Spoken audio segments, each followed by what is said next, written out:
Então, na aula passada eu cheguei a falar, né, e sobre fazer a amostragem por ponto. E fazer uma amostragem por ponto é relativamente fácil, né, porque a área que a gente usa para representar o ponto, ela normalmente você pode, normalmente não, você pode fazer ela, você pode criar um ponto no formato que você quiser, né, mas o formato mais simples é um quadrado, né, e aí você testar se um quadrado está dentro do outro, independente do tamanho, é fácil, porque você pode usar os limites de x, y e z, mas você precisa fazer uma matriz de mudança de base, se você quiser fazer um quadrado equacionado, mas nem precisa, né? Fazer os quadrados alinhados aos eixos já resolve. E aí tem vários meios de fazer isso, né? Ver se o ponto está dentro, se as áreas se interceptam, qual o pixel que tem a área maior do ponto que você está querendo, da área do ponto que você está querendo representar, né? E aí a gente começou a falar de amostragem por linha. Aí falei que a amostragem por linha, né? O problema é que uma linha, ou assim como uma reta, ela tem infinitos pontos. Então, quantos pontos são necessários para representar uma linha, né? Segundo o teorema de Nyquist, né, que é isso que eu estava falando para vocês, que, aliás, qualquer função pode ser considerada um sinal, inclusive uma linha, né? Você pode imaginar que é talvez uma representação, aquela que quando você vai fazer um eletrocardiograma, né? Que mostra lá as batidas do seu coração. É quando a pessoa morre no. Seria um exemplo meio macabro, né? Mas quando a pessoa para, quando ela morre, fica uma linha, né? Parada, uma linha, porque aquilo ali é uma função, né? E a função é um sinal, né? Apesar de estar, seja com os batimentos cardíacos, seja só no estado de repouso, no zero, ainda assim é um sinal. E aí ele diz, no teorema de Nyquist, que o ideal é que você pegue 2 vezes a frequência desse sinal, né?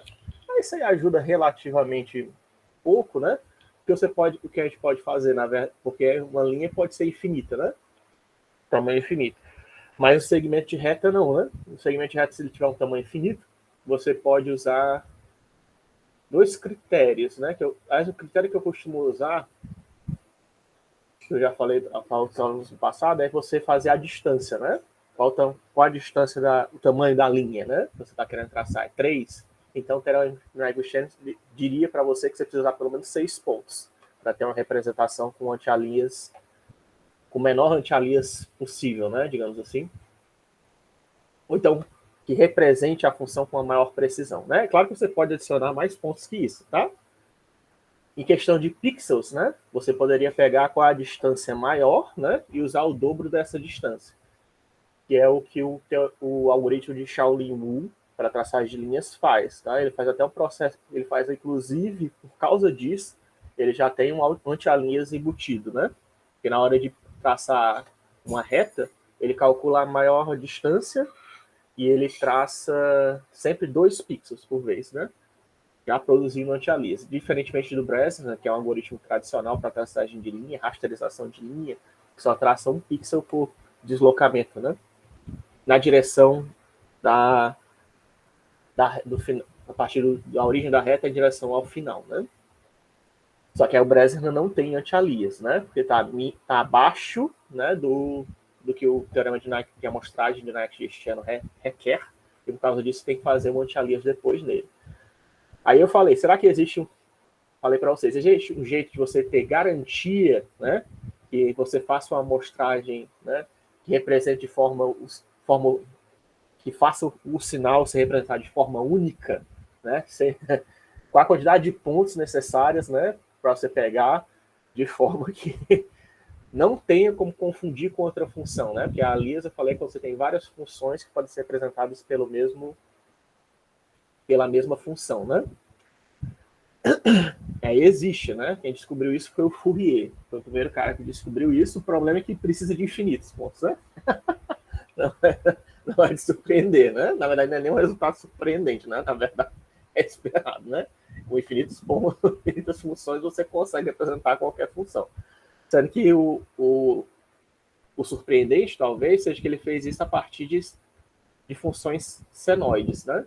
Por que ele usou funções senoides? Foi porque ele achou mais legal, né? Não, é porque as funções senoides, a função seno e a cosseno, que pode ser chamada de forma genérica de senoides, elas são infinitamente suaves, tá? O que quer dizer uma função ser infinitamente suave? Uma função ser infinitamente suave quer dizer que você pode aplicar a derivada infinitamente nela, tá?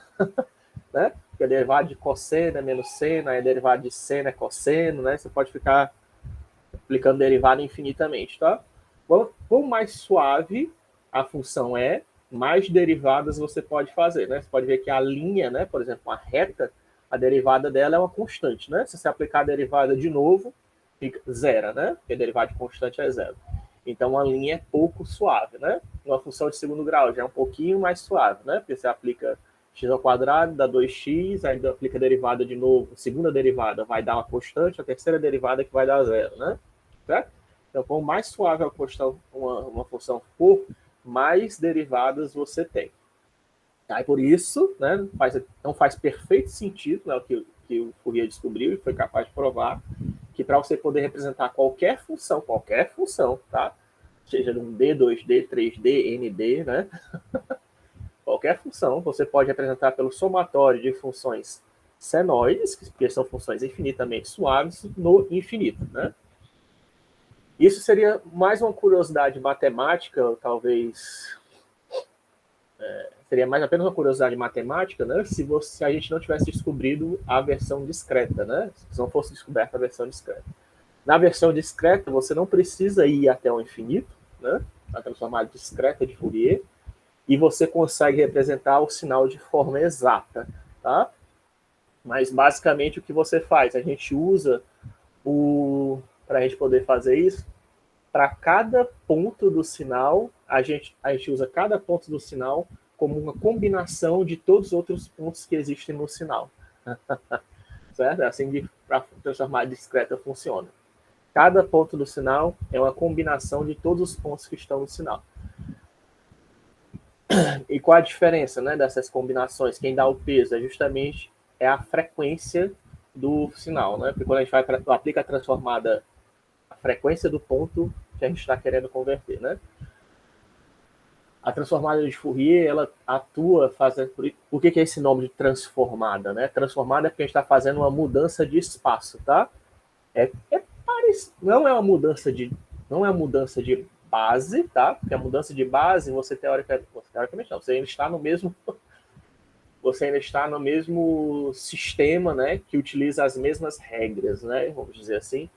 Quando você faz uma transformada, não, tá? Você pode ir para um sistema totalmente diferente, um sistema não linear, né? Você pode ir para qualquer outro sistema que tem as suas regras próprias, né? Isso é chamado de transformada e não mudança de base, tá? Porque você está alterando as propriedades essenciais do que compõe aquele sistema. Aí o pessoal já chama de transformada, tá? É lógico que aí a transformada ela é inútil se não tiver a transformada inversa, né? Que permite você ir para esse outro sistema e depois trazer de volta, né? O domínio que a gente leva quando aplica a transformada de Fourier é o domínio da frequência, tá? Quer dizer o quê? Que é como se fosse... É como se fosse, não. É uma... Você tem se for uma imagem, né, que é o mais clássico, o ponto central da imagem, ela é uma média de todas as cores que existem na imagem, só para dar um exemplo, né? E aí você começa a traçar círculos em torno desse ponto central da imagem, de forma que os círculos menores, mais próximos do centro, são as menores frequências, e os círculos maiores, que são mais longe do centro, são os pontos que têm mais alta frequência. Mais alta frequência quer dizer que tem altas intensidades de cores, né? Ou alta intensidade de luminância, né? E, inclusive, esse ponto do centro, quando a gente faz essa conversão de imagem, ela fica até chamada de componente DC, né? Que é esse, quando você está quando você não tem sinal, né? Que é só uma função constante. Deixa eu ver se a gente pega aqui. Mas não ficar tão... Mas pronto, basicamente é isso aqui. Ó. Abrir uma nova janela. Ah, cara. Mas dá para notar, também dá para notar desse outro. Ó. Essa imagem aqui que eu estou mostrando para vocês, isso aqui, toda a imagem, qualquer imagem... Deixa eu colocar aqui o Magnifier, talvez, para ajudar. Né? Quando a gente pega qualquer imagem, certo? 2D, isso não funciona só com imagem não, tá? Mas é imagem para computação gráfica mais comum. Sempre você vai obter uma figura desse tipo, tá? Você aplicou a transformada de Fourier, você vai obter uma imagem desse tipo, que tem tipo uma estrela no centro, ó, que é justamente o componente DC, que é a média das cores que existe na imagem, né? Aqui seria a média das intensidades de cinza, no caso, certo? E aí você pode imaginar que existem círculozinhos em volta dessa estrela do centro, tá? Os círculozinhos próximos da estrela do centro são aqueles componentes de baixa frequência, e o círculo aqui, mais próximo das bordas, esses aqui são os componentes de alta frequência. E continua infinitamente, tá? O círculo. Isso é a transformada de Fourier. É lógico que nem todas as imagens vão gerar exatamente essa, né? Mas é sempre esse mesmo princípio. Ó. Se a gente pegar outros exemplos de imagem de Fourier, a gente vai ver que é sempre isso. Ó. Aqui, tá vendo? Ó. Tem a imagem, tem um brilho lá no meio, que é o componente das médias das cores que existe nessa imagem aqui da flor, né? E aí vai aumentando. É lógico que a imagem transformada, né, não vai ser igual, mas ela sempre segue esse mesmo princípio do componente da média das cores está no centro, e aí baixas frequências são círculos em volta do centro, e quando vai ficando mais distante são os componentes de alta frequência. Tá? Para que aqui outros exemplos, né? Ó, possíveis imagens transformadas para Fourier, né? Ó, aqui é outro exemplo. Aqui, ó, a letra A, né? Como é que ela ficaria? A letra B, né? Como ficaria? A letra C, a letra E, né? E faz até sentido aqui no caso, né? Porque você tem uma linha vertical, 3 linhas horizontais, né? E formou, quando você fez o domínio da frequência, ficou essas linhas horizontais e verticais, né? Na imagem. Por A, como tem uma linha diagonal, aí aparecem essas linhas diagonais aqui no domínio da frequência, né? Inclinadas. No B tem uma linha vertical, isso aqui pode estar rotacionado errado, né? E as curvas já aparecem no círculo inteiro, né? Isso é útil saber interpretar essas imagens, por quê? Porque uma das aplicações de transformar de Fourier é você saber fazer remoção de ruído na imagem, né? Qualquer padrão que apareça na imagem, ela vai aparecer, qualquer padrão que existe numa imagem, ela aparece no domínio da frequência claramente, tá? E você pode remover o padrão simplesmente apagando aquele padrão que apareceu na imagem que você gerou pela transformada de Fourier. E aí, quando você voltar para o inverso, né, você não vai ter mais aquele padrão que estava causando ruído na sua imagem. Aqui está um exemplo, né, eu coloquei as fórmulas, precisa decorar isso, tá? Aqui são as fórmulas da transformada direta e inversa do Fourier, de 1D, mas você pode fazer isso para 2D também, tá? Só ir primeiro na direção vertical, aplica a transformada em direção vertical e depois aplica a transformada em direção horizontal. A combinação das duas dá a transformada 2D, discreta 2D de Fourier. Eu falei aqui que tem um Homer, e aqui é um exemplo ó, de uma senoide, e tem aqui o sinal mais básico que existe na computação, né? Apesar de, né, espero que vocês saibam, é muito comum as pessoas representarem desse jeito o sinal, mas na verdade não existe essas linhas aqui, né? É porque você pegar um osso... E por que o pessoal faz assim? Você coloca essas linhas que você está dizendo que é errado. É porque no osciloscópio, se você pegar um osciloscópio, ele vai representar desse jeito, tá? Se a gente pegasse um osciloscópio, que é um aparelho que é usado para medição de sinal, ele representaria o sinal binário, que é 0 e 1, né? Dessa maneira aqui que eu estou mostrando para vocês, ó. Tá? Aqui em cima, esse platô aqui de cima, né? No show desktop. Esse platô aqui de cima. Isso aqui é 1, isso aqui é o 0, isso aqui é 1, é o 0, tá? Podia ser qualquer sequência de 1 e 0, tá? Eu estou dizendo que não existe é esse traçado aqui, tá? Isso aqui não existe, não. É isso aqui também não existe, isso aqui também não existe, tá? É só essas barreiras aqui que existem. Mas se você pegar qualquer osciloscópio, você vai ver que ele sempre vai representar o sinal binário desse jeito aqui, tá? Um sinal binário que esteja vindo de qualquer fonte possível. Né? E nem precisa ser 0, 1, 0, 1, pode ser 0, 0, 0, pode ter um platôzão, né? Aí vira... Tem um platôzão aqui de 1, aí depois tem um platô um pouquinho maior de zeros, aí volta para 1, né? Dependendo de como seja a sua sequência de zeros e 1. Mas o mais comum é você ver desse jeito aqui, né? Porque fica bem claro, né? O que está acontecendo. Aí eu estou querendo representar esse sinal através de transformada de Fourier. Dá. Você usa cosseno e seno, né? Com funções senoides, que é essa aqui supermente suave. conforme você vai aumentando, ó, nessa direção, eu estou aumentando a quantidade de componentes, né? Você vê que essa função aqui, infinitamente suave, ela vai ficando cada vez mais parecida com o sinal binário, tá vendo? Ó? O que acontece no infinito? No infinito, se a gente pudesse chegar no infinito, né, porque esse aqui é um sinal analógico, né, a gente ia ter um negócio que ia estar uma confusão aqui, né? Seria bem o maior problema de Fourier, né, e é isso que eu queria tentar mostrar aqui para vocês, que talvez fique difícil de desenhar, são esses corners, tá? É esse corner aqui, porque esse aqui não existe, né, como função, como eu acabei de falar, essa barra vertical aqui não existe, né? Então, quando você tenta representar esse sinal aqui, que não é contínuo, né, através de Fourier, as regiões mais problemáticas são justamente os corners, tá? Isso vale para qualquer, não somente para esse sinal, mas mesmo para imagens, tá? As regiões de fronteira são as mais difíceis, são as regiões de mais, não é mais difícil, né, mas são as regiões de mais alta frequência, tá? Para você poder fazer uma dobra de 90 graus, né, porque isso não existe em função nenhuma, não existe dobra curva de 90 graus, existe curva suave, né? Tipo de um círculo, né? Isso aí existe, né? Mas curva de 90 graus bruta, isso aí não existe. Para você poder representar essa curva de 90 graus usando Fourier, você tem que usar uma alta frequência, tá? Normalmente essas curvas vão ficar lá na borda da imagem, tá? E com a discreta você consegue representar elas, mas elas vão ficar na borda da imagem, né? Enquanto que para você representar linhas não curvas ou próximo de retas, né, você não vai precisar de uma frequência tão alta assim para poder representar elas, né?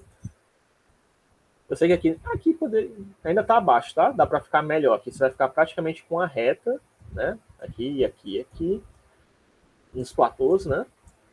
Sendo que vai aparecer, que vai dar problema é nos corners, né? Na hora que você está fazendo os corners, são essas regiões aqui, que você está fazendo a transição, é que você vai precisar da maior frequência. Mas você consegue usar a transformada de Fourier para representar sinal binário, tá? E de forma exata. Isso é a transformada de Fourier, além de remoção de ruído, ela também é classicamente usada para fazer compressão de arquivos, tá? Se eu não me engano, eu acho que a imagem JPEG usa, ou pode usar, né, como um dos algoritmos para fazer a compressão. E se você não conhece esse E aqui que tem na forma de Euler, tá? E se você não sabe, existe uma identidade, né, de Euler, famosa na matemática, que é E elevado a menos π I, né? Que isso aqui é igual a menos 1, tá? Que é chamada de identidade de Euler. Por quê? Porque quando você tem E elevado a x, aqui eu não vou conseguir escrever, não. Talvez seja melhor colocar no bloco de notas, né? Em vez de tentar escrever, ficar todo feio assim. Bem que a identidade de Euler ficou até bonitinho, né? Mais ou menos. É? E quando você tem Euler elevado a xi, esse i aqui é de números complexos, tá? Imaginários, raiz de menos 1. Isso aqui é igual a cosseno de x mais seno de x i, tá? Isso aqui é baseado desse jeito aqui que a transformada de Fourier está fazendo a conversão para senoides, tá? Ela está multiplicando, né, cada componente, ó, da imagem por um número complexo, né, que tem componente cosseno e seno, né? E de acordo, né, com a frequência, quem determina se é uma baixa frequência ou alta frequência é justamente, né, a posição dele na imagem, né? Aqui, ó, dá para ver que são esses elementos aqui de K e M, né? Isso aqui é o que está fazendo, esse Ezinho, Euler elevado a isso, é que está fazendo transformando-se transformando o sinal, né, os elementos do sinal na transformada de Fourier, né? E veja que isso aqui é aplicado, tá, transformando o domínio da frequência, né? Esse E, que é um número complexo, ou seja, representado através de cosseno e seno, né, como eu acabei de demonstrar, você faz para cada componente um somatório de todos os componentes que existem na imagem, né? Para cada componente da imagem, ele é um somatório de todos os elementos que tem na imagem, aquilo que eu falei, né? Aí ele consegue representar de forma exata. E na hora de fazer o inverso, né, trazer de volta, é a mesma coisa. Ó. Cada componente da imagem no original vai ser o quê? O somatório de todos os elementos que existem na imagem lá no domínio da frequência, multiplicado de novo pelo mesmo Euler relevado. A única coisa que muda é o sinalzinho, ó, que aqui era menos e aqui é mais, né? Ó. Então mudou o sinalzinho. Esse I aqui é de complexo, né? O N é o número de elementos que tem no sinal, né? N é a sua posição atual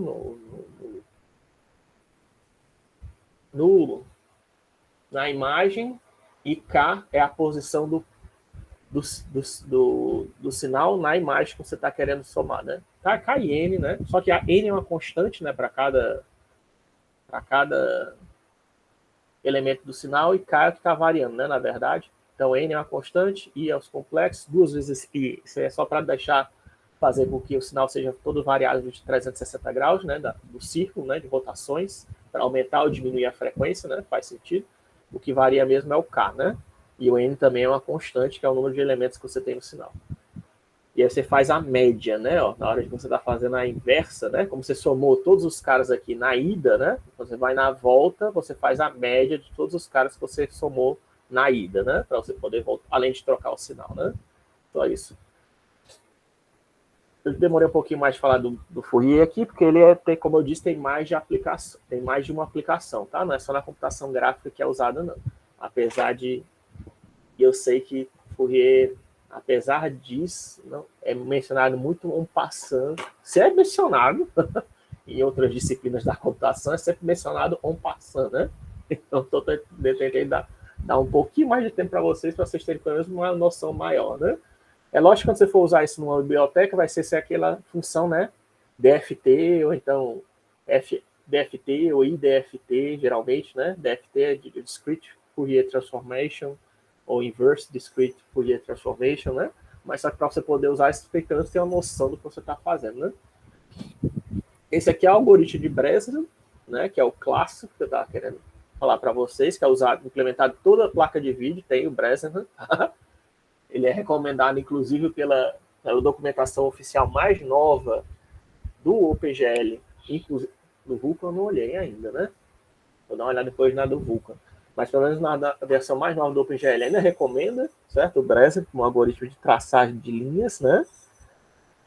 E ele é o algoritmo clássico, né? Para fazer essa amostragem, né? Embora ele não siga o teorema de Nyquist-Shannon, ele é extremamente rápido porque ele usa apenas números inteiros, né?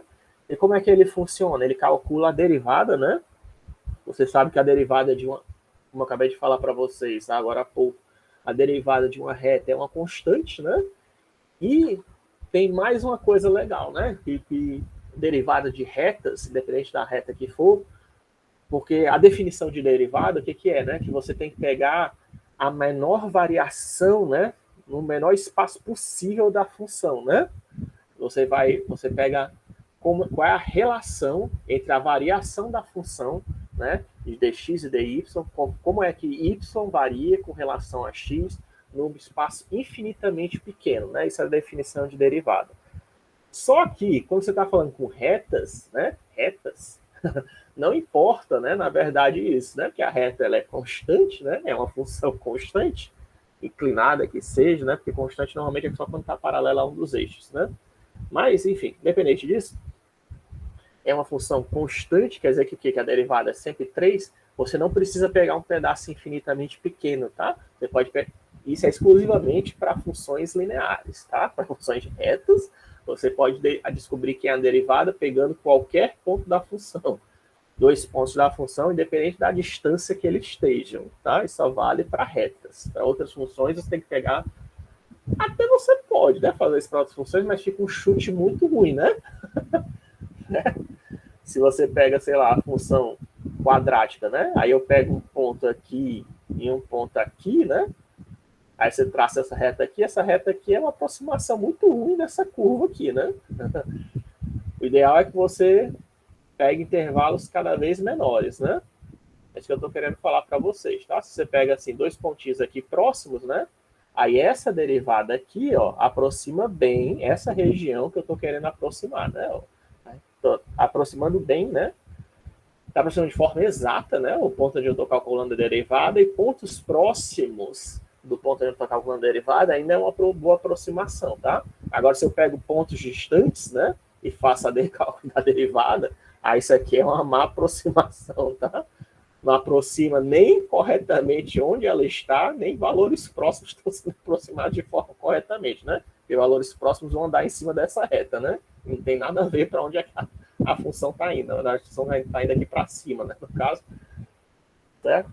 Agora, quando você está em uma reta, né? Aí uma reta é tranquilo, né? Você tem uma reta aqui qualquer, tudo bem que isso aqui não está exatamente uma reta, mas se eu pegar 2 pontos aqui, ó, essa aqui é uma boa aproximação, tanto faz. Se eu pegar também agora 2 pontos aqui, isso aqui continua sendo uma boa aproximação da reta, né? E só vale para funções lineares.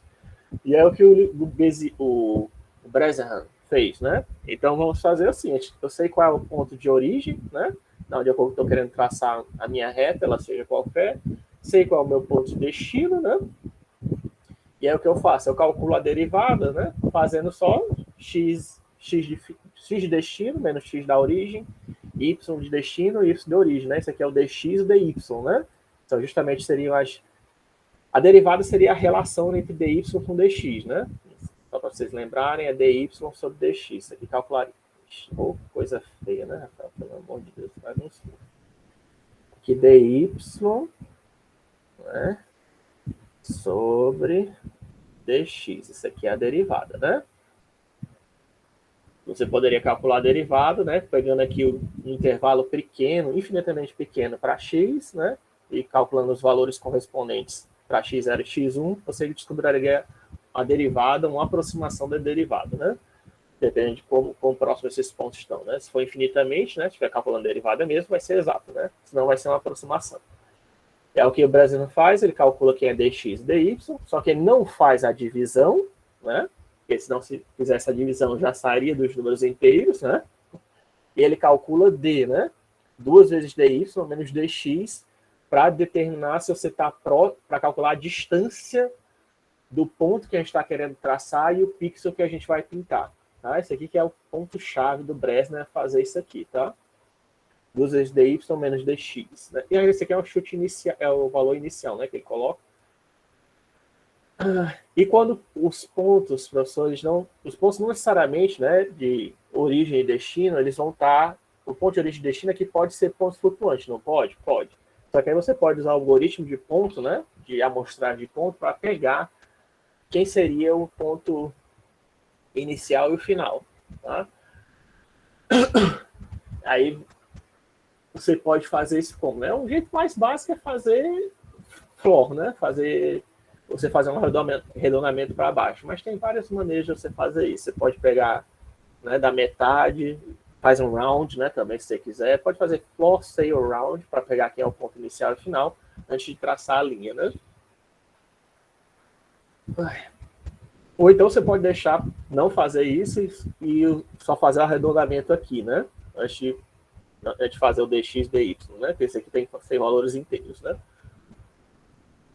O que isso aqui está fazendo, tá? Esse algoritmo aqui que eu estou fazendo, ele está assumindo sempre, pelo menos esse aqui específico que eu estou mostrando primeiro para vocês, ele está assumindo sempre que a variação em x é maior do que a variação em y, né? Porque faz sentido, né? Se a variação em x é maior do que a variação em y, deixa eu dizer aqui, ó. Por exemplo, se eu tenho essa reta aqui, né, vermelha, que eu estou querendo traçar, aí eu tenho o que eu chamo de variação em x, variação em y é essa distância aqui, tá? Essa altura. E a variação em x é essa distância daqui. Como se tivesse um triângulo retângulo aqui, né? Ou seja, quem é o cateto maior, né? Quem é o cateto maior do meu triângulo retângulo que compõe a reta que eu estou querendo tracejar. Esse cara que tem o lado, o cateto maior, né, do triângulo retângulo, ele é aquele cara que eu sei que sempre eu vou ter que pintar o pixel, né? Se eu estou saindo. Faz sentido, né? Se eu estou querendo partir dos pixels 7 para o pixel 17, certo? E a maior variação é em x, né? Eu tenho que sempre pintar um pixel, né? Na direção do pixel 17. Eu estou sempre somando 1, né? Mais 8, mais 1, para ficar em 8, 9, 10, 11, 12, 13, 14, 15, 16, 17, né? Eu tenho que sempre andar pelo menos um pixel para, no caso aqui, para a direita, no meu, ou então para a esquerda para vocês, dependendo de como é que você está olhando, mas eu imagino que seja para a direita também. Eu tenho que sempre somar um pixel para a direita para poder chegar nessa reposição aqui final, né? Porque essa aqui é a maior variação, tá? Se fosse a maior variação em Y, aí seria para cima, né? Ou para baixo, né? Dependendo de como é que está a reta. Aqui, dependendo da reta, vai ser para a direita ou para a esquerda, mas sempre vai ser andando um pixel naquela direção, né? Para poder traçar uma reta que aproxime essa reta, né? O problema é que eu só fizer isso, que eu vou fazer? Eu vou fazer linhas horizontais e verticais, né? Aí o que eu faço? Eu pego, agora, o grande diferencial, né? A grande dificuldade é saber se eu vou para cima ou não, na outra direção, né? No caso, na direção que tem uma menor variância, né? É que eu tenho que fazer um teste. Será que eu vou colocar esse pixel para a direita e para baixo? Ou eu só coloco ele para a direita, tá? É basicamente isso que o Bresnan está sempre se perguntando. Ele pega a região, no caso aqui, pega o triângulo de retângulo que compõe a reta, e ele diz qual é o cateto que está tendo a maior variação. O cateto que está a maior variação vai formar o cateto que tem a maior variação, ou seja, o dx é maior que o dy, né? O x vai fazer parte do for, né? E aí quer dizer que esse x aqui vai ser sempre pintado de forma incremental. Agora eu vou testar para ver se o y vai ser incrementado ou decrementado, né? No caso, na verdade, aqui seria, para essa reta aqui seria decrementado, né? Para essa reta daqui é incrementado. E aí tem variações desse algoritmo. Nesse caso aqui eu estou usando incrementado, tá? Aí o que ele vai fazer? Ele vai testar para ver se ele incrementa ou não o pixel, né? Porque se ele pintou esse pixel, e eu quero chegar nesse pixel aqui final, né? Obviamente, ó, se eu estou saindo do pixel 1 e tenho que chegar no pixel 4, eu tenho que pintar esse, né? Tem que pintar pelo menos 4 pixels na direção de X. Agora eu tenho que testar, é isso que eu estou dizendo, se você anda para cima ou não, tá? Esse andar para cima ou não, é justamente quem faz é o D, ó, o Dzão lá, né? Ó. Você faz o quê? Primeiro você pinta o pixel inicial, aí ele vê se o D for positivo, ele pinta para cima, né? O próximo pixel ele vai pintar para cima. Se não, ele pinta o pixel do lado. É basicamente isso que ele faz, né? Nesse caso aqui, de uma reta que tem 8 quadrantes, né? Que você pode usar o algoritmo de Bézier. Esse aqui é um dos octantes.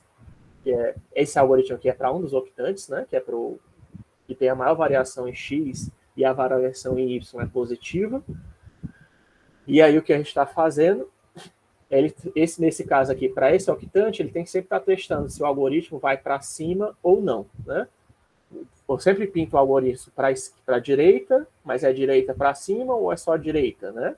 É direita ou direita para cima? Direita, pode parecer complicado, mas é basicamente isso que ele faz, tá? Ele tem o algoritmo de Bresnan, para todos os octantes, tudo que ele faz perguntar é: eu vou para a direita ou vou direita para cima? Eu vou para a direita ou vou direita para baixo? Ou, dependendo do octante, né? Ou então eu vou para a esquerda ou vou esquerda para baixo? Eu vou para a esquerda ou vou esquerda para cima, né? Isso eu já falei de 4 octantes, tá? O primeiro octante, vou para a direita ou vou para a direita para cima? Deixa eu ver se vocês estão me vendo, né? Cadê vocês? Aqui, ó.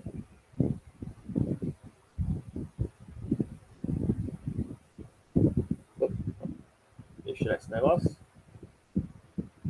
Tá bloqueando a minha visão, né? É isso que o algoritmo de Bresnan serve. A partir das derivadas, tá? Ele faz o quê? Opa! A partir das derivadas, ele pega, né? Para um octante, né? Ele pega. O que é um octante? Isso aqui são os 4 quadrantes, né? Que existem, mas um octante é quando você faz isso daqui, tá? Isso aqui são os 8 octantes. Aí, para esse cara aqui, ó, tá? Ele testa.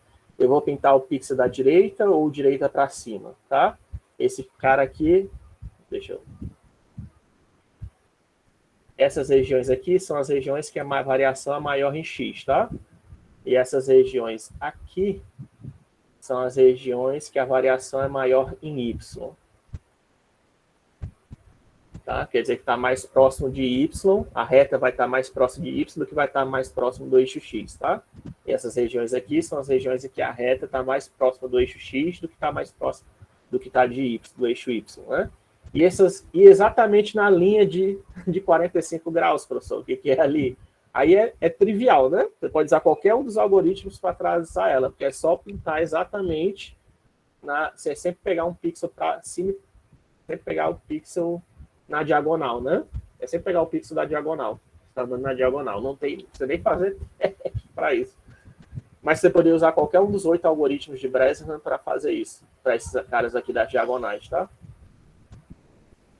Aí o que é o teste que o Bresnan faz para cada um desses octantes? Nesse octante aqui, ele testa, eu devo pintar o pixel da direita ou para cima. Desse aqui é da direita ou para baixo, né? Aqui é da esquerda para baixo, né? Aqui é a esquerda para cima. Aí esse cara aqui, eu vou pintar o pixel para cima ou para cima para a esquerda. Esse cara aqui, eu vou pintar o pixel para cima ou para cima para a direita. Esse cara aqui é o para baixo ou para baixo para a direita. E esse cara aqui é o para baixo ou para baixo para a esquerda. É só esse teste, tá? Que ele está fazendo, é só um if, né? Que ele faz para cada um desses 8 quadrantes. E como é que eu sei o quadrante? É só você testar o valor de dx e dy, tá? Você consegue descobrir qual é o quadrante que ele está. Se o dx é positivo ou negativo, né? E se o teste dx é maior que o dy, e se o dx é positivo ou negativo, né? Mesma coisa para o dy. Aí você consegue descobrir qual é o quadrante que você está. Qual quadrante você está aí.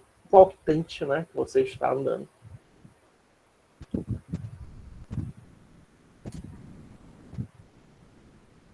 Isso é o que Bresnan faz. Esse aqui é um algoritmo para um dos octantes, né? E aí, como eu disse, se D for maior que 0, ele vai y igual a y mais 1, e aí ele subtrai, certo? 2 vezes de dx, ó, toda vez que ele incrementa em y, né? Sendo que para cada iteração do for, tá? Esse aqui está dentro, tá? Esse aqui é o corpo todo do for, ele sempre está incrementando de 2 vezes dy, ó, né?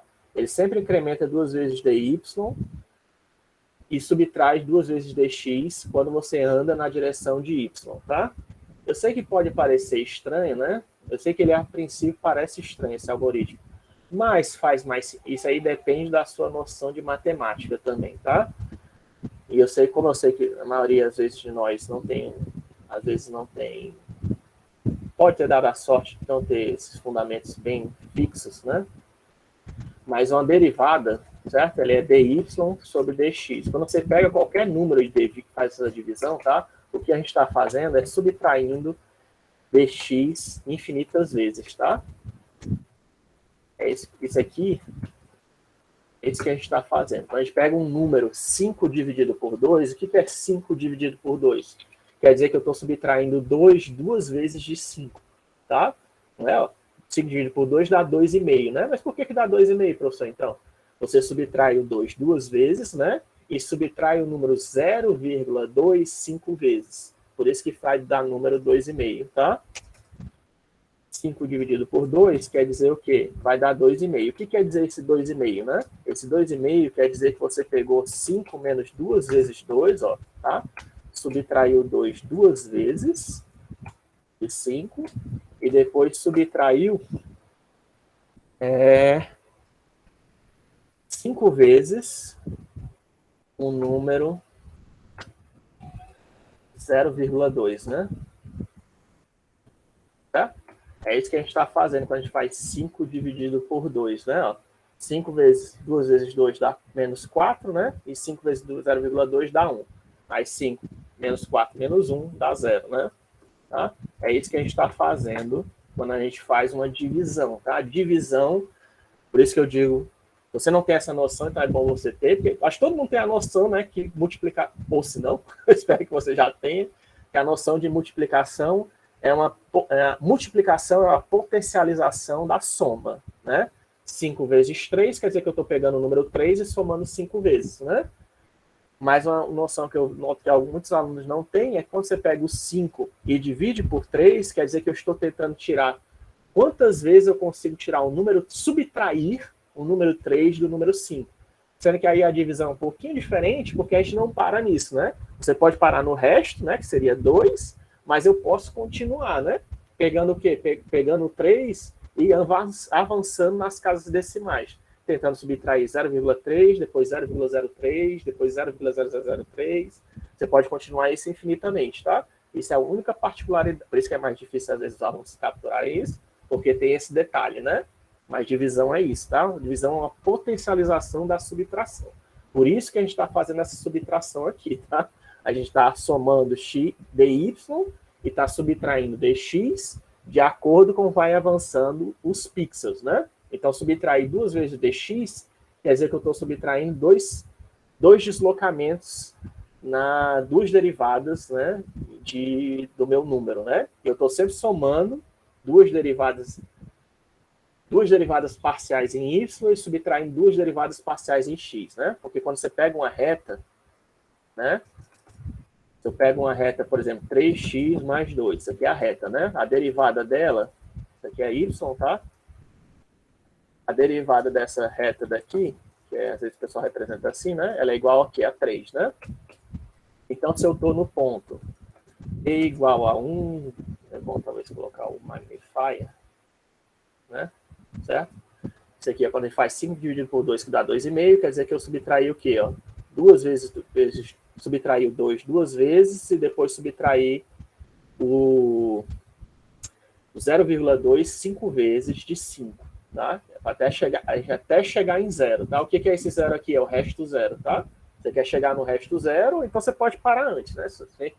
Mas quando chega no resto zero, você para, né? É lógico que tem divisões que você nunca para, tá? Porque aí é uma divisão, é infinitamente periódica, né? Tipo 1 dividido por 3. 1 dividido por 3 você nunca vai parar. Vai ficar 0,333333333 até você desistir, né? Mas para as divisões que são não é racionais, né? Mas que tem resto zero, o jeito de falar que eu encontro, pelo menos, o meu vocabulário limitado é assim, né? Resto zero, você vai chegar uma hora que você vai conseguir dividindo, né, partes daquele número, ou o número inteiro, ou então decimais no número, você vai chegar na hora que vai chegar no resto zero, você acabou a divisão, e aí basta reconstruir, né, ó, 2,5, né, e aí se tivesse mais, você ia colocar 2,5178, né, que é o resultado da divisão desse número aqui. Então, divisão é uma potencialização da subtração, tá? Não é da soma. Eu já vi também gente dizendo, não, multiplicação e divisão não é a mesma coisa. Não é a mesma coisa, não, tá? São fundamentalmente diferentes. Né? Multiplicação é uma potencialização da soma e divisão é uma potencialização da divisão. Aí você sabendo disso, agora sim, Bézier faz sentido, né? Por isso que ele está fazendo essa subtração aqui, né? Bézier não, Bresner, né? Agora Bresner faz difícil, porque faz sentido, né? Porque quando eu estou subtraindo aqui, eu estou dividindo por dx, né? Na prática, quando eu estou fazendo a subtração, e quando eu estou somando a derivada parcialmente, né? Aí é o que eu falei de parcial, por que eu estou falando parcialmente? Porque se eu tivesse, quem é o ponto que pertence a essa reta aqui, por exemplo, né? Isso aqui é uma reta, isso aqui é a derivada da reta, né? Que o Bresner não poderia calcular, né? Aqui o ponto que pertence à reta é, por exemplo, o ponto 1 e 5, né? Isso aqui é um ponto 1, 5, é o ponto que pertence a essa reta daqui, né? Se eu estou querendo pegar o próximo reto, se eu sei a derivada e eu quero pegar o próximo ponto, o que eu faço? Próximo, isso aqui é P1, né? P2 vai ser o quê? Quando eu incrementar x em 1, né? O que isso aqui está me dizendo? Quando eu incrementar x em 1, eu vou incrementar em 3, né? O nosso cara aqui, né? Ou seja, o y vai ser incrementado em 3, né? Então a gente vai para 8, certo? Ó, 5 para... O próximo cara aqui de 5 é 8, né? Se eu fosse pegar P3, né? Eu incrementar x de 1, né? Quer dizer que o meu dx é 1, né? Então, dy vai ser 3, né? Então, você vai fazer o quê? Soma 3 aqui vai ser 11, né? E tá fazendo certo? Isso aqui tá dando certo? Podia continuar isso aqui infinitamente, tá? O que eu tô fazendo? Eu estou somando a derivada, tá? Aqui em x. X eu somo 1. Em y eu somo a derivada, tá? É isso que eu estou fazendo, tá? Para px eu estou somando 1, para py eu estou somando a derivada, tá? A derivada é 3, então é 8, 11, aí depois seria 14 e tal. E x eu estou somando em 1, que é de 1 em 1, né? O passo que eu estou dando. E se fosse menor, professor, o passo, aí você teria que dividir, né? A derivada, se você for andar de meio, aí você vai dividir aqui 3 dividido por meio, né? Estou colocando 1, que é trivial, né? Porque 3 dividido por 1 é 1, né? Mas se você quisesse fazer um passo maior, você poderia, tá? Um passo menor. Isso especificamente para a reta, tá? Dá certo fazer assim? Porque aquela história que eu já mostrei para você, você faz um passo muito grande, aí você pode estar dando um chute muito longe da realidade, né? Mas se for passinhos pequenos, e na reta pode ser qualquer tamanho de passo, dá certo, tá? Aí aqui 5, 8, 11, ó. Se a gente colocar o 3 aqui, dá certo, né? Ó, porque 3 vezes 3, 9, 9 mais 2, 11. Ó, né? Mágica, né? É para isso que serve a derivada, tá? Não somente a derivada, né? Derivadas parciais, né? Ou gradientes também, eles servem para isso, tá? Para você descobrir a derivada, os gradientes, eles servem para dizer como é que a função, em que direção que a função está variando, tá? Na verdade, a primeira derivada de deslocamento de um objeto é até conhecido tradicionalmente como velocidade, né? Que vocês devem ter aprendido na física. E a derivada da velocidade, né? Como é que a velocidade está variando com o tempo, é a aceleração. Aí tem até outros nomes, tá? Recentemente, agora não vou lembrar de cabeça, mas eu vi que até a sexta derivada tem nome, tá? A gente só conhece velocidade e aceleração, tem outros nomes, tá? Tem torque, sprint, tem outros nomes depois disso, tá? Que é a variação do deslocamento da velocidade, a variação do deslocamento da aceleração, a variação da aceleração, não lembro, mas toda a variação, essa derivada, tem um nome, tá? Na física. Toda não, né? Pelo menos até a sexta derivada tem nome. Certo? Então agora que já faz mais sentido para a gente, tá? A gente está pegando o y, ó, pegando o d, na verdade, que é a distância para a reta, e está dividindo, né, por dx, quando você tem o d maior que zero, né? Quando tem um d, quer dizer que você, no caso aqui, como eu sei que a reta está indo para cima, né? A reta está subindo, o d ser maior que zero, quer dizer que a gente pegou um pixel que foi acima da reta. Então, quando eu estou subtraindo, eu estou trazendo ele para baixo da reta, tá? E aí, quando eu incremento aqui 2y, eu estou vendo se eu subi ou não, se eu estou acima ou abaixo da reta. Esse aqui é o teste que ele faz, mas é o teste que ele faz basicamente, né? Para todos os octantes é esse, tá? Você está acima ou abaixo da reta. Se estiver acima, traz de volta para baixo da reta. Se estiver abaixo, leva para cima, dependendo da reta, né? Ou então, se está à direita, leva para a esquerda, se está à esquerda, leva para a direita, vice-versa, dependendo do octante que você está percorrendo com Bresner, né? Pode parecer complicado, mas não é. Por exemplo, aqui, ó, isso aqui é o nosso amigo, né? O triângulo retângulo 435, né? Aí há derivadas aqui em dx e dy, quem é, né? Se a gente usar 0, 0, né? E esse aqui for o ponto 4, 3, né? 4 pixels, 3, né? Então esse aqui é o ponto 4, 3, o corner lá, né? Então tá indo do ponto 0, 0 ao ponto 4, 3, que a derivada em x é 4.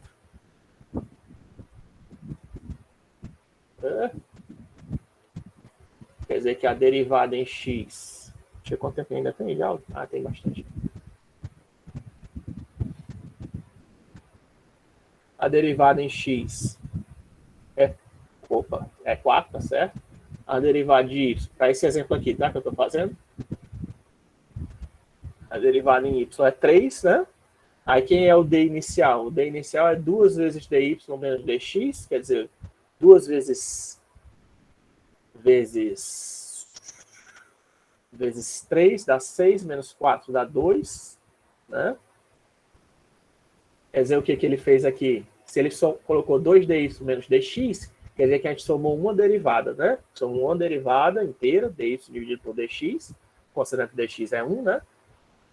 E uma derivada parcial, né? Porque o dy tem a correspondente dx, teria que passei para ter somado duas derivadas, teria que ser 2 vezes dy menos dx, tá? Como eu somei só uma, então é 2 vezes dy menos dx, né? Uma parcial e uma inteira, né? Para eu saber se o meu chute inicial está acima ou abaixo da reta, tá? Isso quer dizer o quê? Quer dizer que esse ponto aqui que eu estou pegando, que representa, vamos dar, vermelho é muito ruim, né? Mas o ponto que eu estou pegando, que representa o pixel, né? A distância para a reta está acima da reta, tá? Talvez.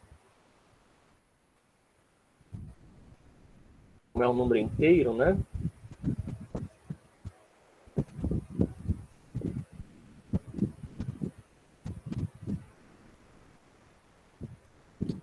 Quer dizer o quê? Quer dizer que esse ponto aqui, ele está acima da reta, né? Ó, tá? Esse ponto está acima da reta. Como está acima da reta, a gente vai fazer que o próximo ponto seja incrementado, né? Ó, pinta o ponto atual, que é dado pelo x0, y0, né? Que é o 0, 0, né? Vamos dizer aqui, no caso aqui eu estou assumindo que eu estou representando os pixels pelos corners, tá? Os corners é que representam um pixel. Aliás, se os corners representam um pixel, né?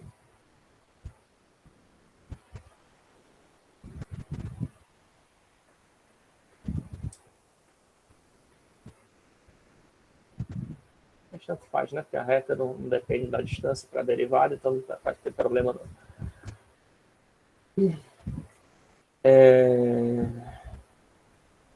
Sim. Então, cada pixel, né? Cada um desses quadradinhos vermelhos representa esse ponto, tá? Esse ponto aqui que eu estou pintando de amarelo, certo? Se eu andei uma derivada aqui completa no início, né? Eu estou vendo que o próximo ponto está acima, né? Na verdade, eu andei um pouquinho mais que isso, né? Mas andando uma derivada já dá para ver o que eu estou querendo demonstrar, né? Comecei nesse ponto, andando uma derivada, eu vejo que o próximo ponto vai ser para cima.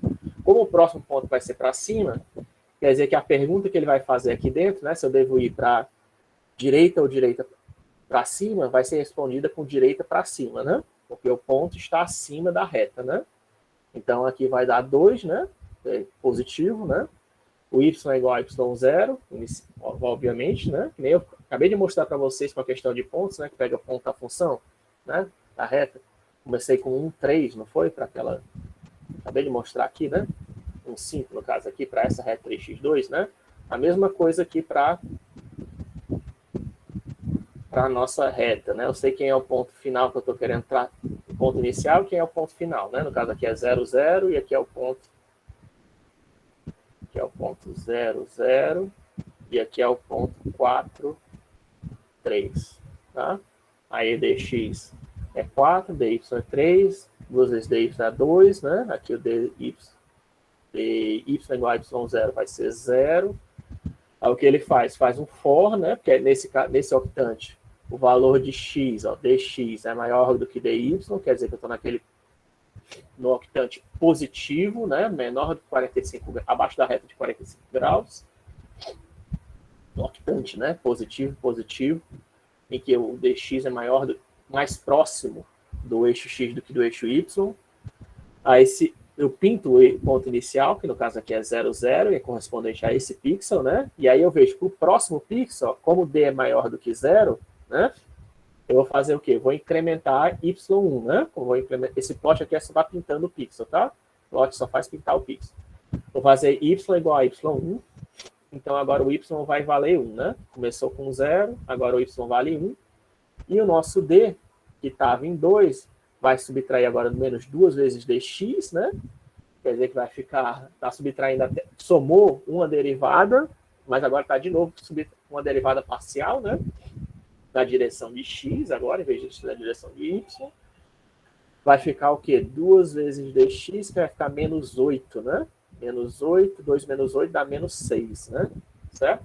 Quer que aí toda vez, sempre, a cada iteração, o d é somado com 2 vezes dy, né? Então esse menos 6 vai ser somado com 2 vezes dy, que vai ficar de novo agora o incremento, vai somar mais uma derivada, com uma derivada parcial em y, e isso vai dar 2 vezes dy dá 6, dá 0, né?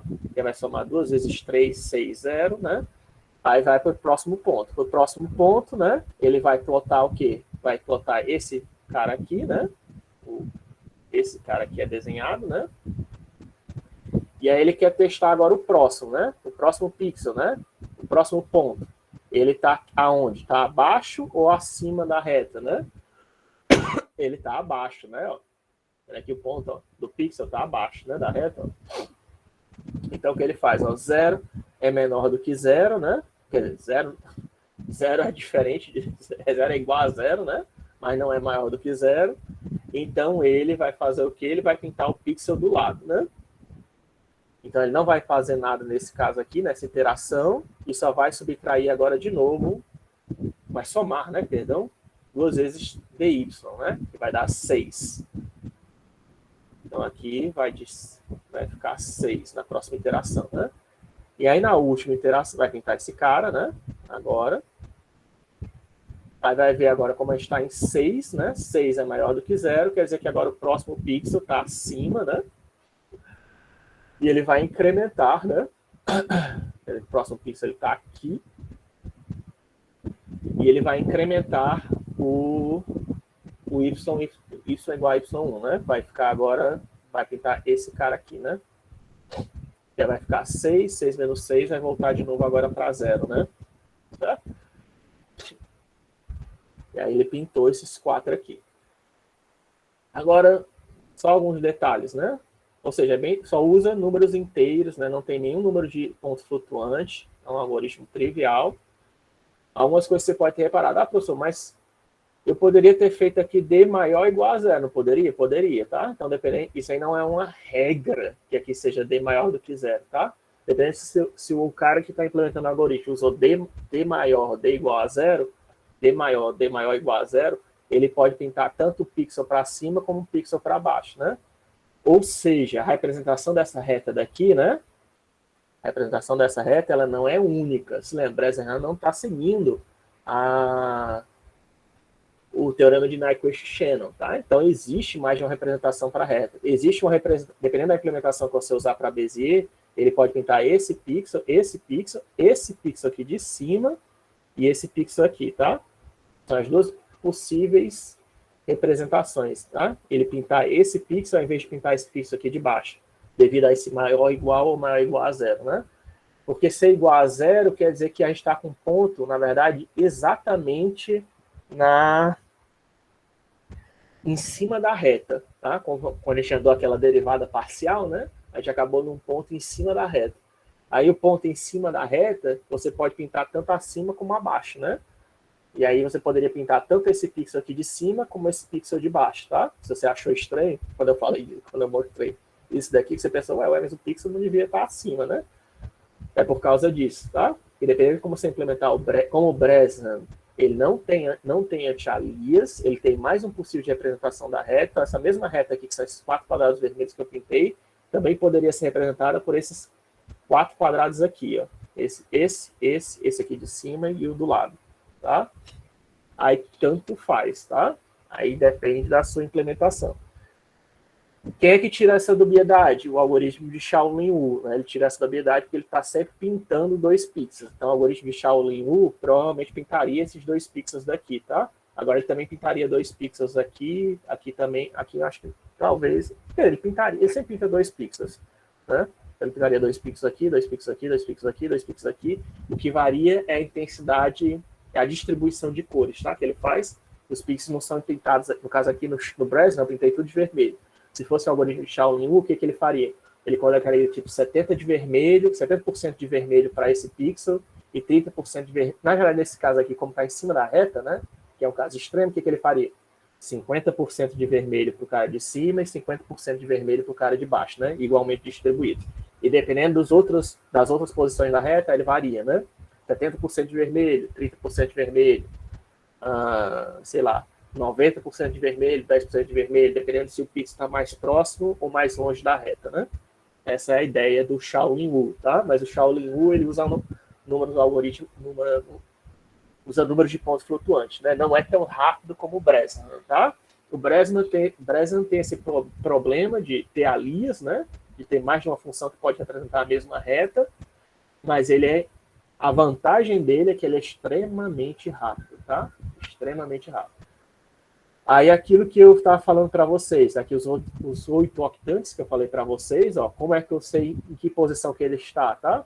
Eu sei justamente pelo dx dy, você sabe para onde é que a reta está.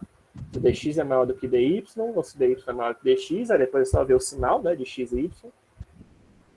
E esse aqui já é um algoritmo mais genérico, tá? que desenha, por exemplo, esse algoritmo aqui que eu estou colocando aqui do lado, é aquele mesmo algoritmo que eu mostrei para vocês, só com uma modificaçãozinha para desenhar retas em qualquer um desses 4 octantes aqui, tá?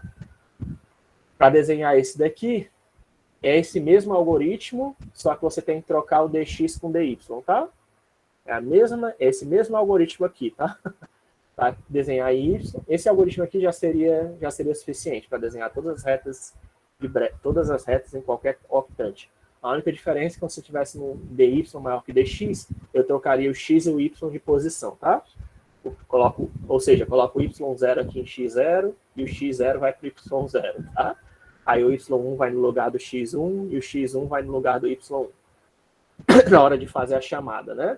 Você faz um teste, antes de fazer a chamada de desenha a linha x, você faz uma chamada para ver se o dy é maior do que dx, e aí se o dy for maior do que dx, você troca, né? Você faz a mesma chamada da função com os parâmetros trocados, né? Então esse algoritmo aqui, ele serve para desenhar em qualquer um dos 8 octantes. Mas do jeito que ele está aqui, né? Sem ter esse if fora da chamada, ele está desenhando só esses 4 octantes aqui, onde o dx é maior do que o dy, tá? E por que você não mostrou ele primeiro? Porque ele é um pouquinho mais complexo, né? Um pouquinho só, tá? Ele está fazendo a mesma coisa, só que ele está mudando o sinal de dy de acordo se o y é positivo ou não, né? Como isso aqui pode misturar, pode confundir a cabeça de alguns de vocês, eu preferi mostrar aquela versão mais simples do que essa versão mais complexa. Mas qualquer um de vocês, lendo isso aqui, se você entender o que eu expliquei antes, qualquer um de vocês prestando atenção aqui, você vai entender o que está acontecendo. Isso aqui vai descobrir se o passo é positivo ou negativo, tá? Quer dizer, se a reta está subindo, está testando se vai para cima ou para baixo, tá? Quem diz isso é a variável passo. Essa variável passo vai ser 1 ou menos 1 sempre, tá? Vai ser sempre 1 ou menos 1. Vai ser multiplicada por dy, porque se a reta está indo para cima, né? A nossa derivada é positiva. Se ela está indo para baixo, a derivada é negativa, obviamente, né? E aí, na hora de fazer o teste d maior do que 0, você vai ou somar com mais 1 ou vai subtrair de menos 1, se estiver para baixo, né? Também é óbvio, né? O resto é igual, ó. D menos 2x, d mais 2dy, né? Y igual a y0, o d inicial é 2 vezes dy menos dx, o que muda só se o dy é positivo ou negativo, né? E se nosso passo é positivo ou negativo, tá? Isso daqui eu não sei se é algo que vocês todos conhecem, mas é bom você saber. E você pode usar operadores relacionais como números, tá? Você não sabia disso, saiba disso agora, porque tem muito algoritmo na internet que usa isso. Você pode dar uma nossa na sua cabeça, se ninguém me falou isso na vida. Mas que número, qualquer tá?